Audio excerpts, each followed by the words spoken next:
Soka kiganjani mara baada ya mashabiki wa klabu ya Simba kuwa na hasira za kutosha kwa Petro de Luanda kuweza kuwafunga katika uwanja wa Benjamin Mkapa. Sasa malalamiko lakini pia lawama zimeshaenda kwa kocha Pantev ambaye anasimama kama meneja mkuu wa kikosi cha Wekundu wa Msimbazi. Kiuhalisia mpaka hivi sasa tumeweza kuona mashabiki wengi sana wa klabu ya Simba wakihitaji meneja huyo aweze kujiuzuru na kuachana na klabu ya Wekundu wa Msimbazi. Yote ni kutokana pia na aina ya upangaji kikosi ambacho waliweza kuona kwamba kimekuwa ni kikosi chenye lawama kubwa sana dhidi ya Petro de Luanda, na huku mashabiki wakiweza kuona kwamba kwa staili hiyo ambayo Simba itakuwa inaenda katika uwanja wa Benjamin Mkapa, ambapo kiuhalisia katika zile timu ambazo zilikuwa zinafikiriwa kuweza kufanya makubwa katika uwanja wa Benjamin Mkapa ilikuwa ni klabu ya Wekundu wa Msimbazi. Hivyo ni taarifa ambayo inaweza ikamuondoa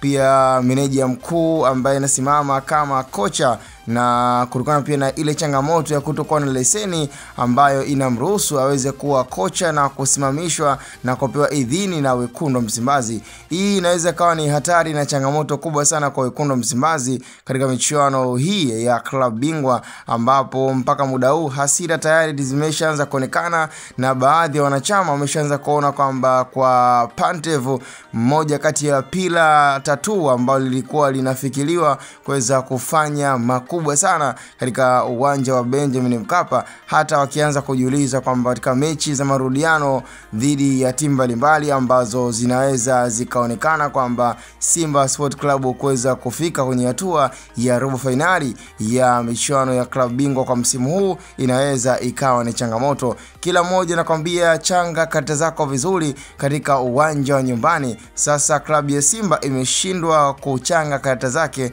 katika uwanja wa Benjamin Mkapa, maana inaonekana kuwa ni changamoto kubwa. Kama wapinzani wameweza kuonyesha kwamba wana uwezo na wameweza kuonyesha jitihada kwa kuchanga karata zao vizuri dhidi ya klabu ya AS FAR Rabat ya Morocco, ambapo wameweza twanga goli 1-0 na kujihakikishia alama 3, huku wapinzani ambao wanategemewa kuweza kupita kwenye hatua ya robo finali ambao ni Al Ahly ya Misri kuonekana kwamba pia na wao wapo kinara zaidi.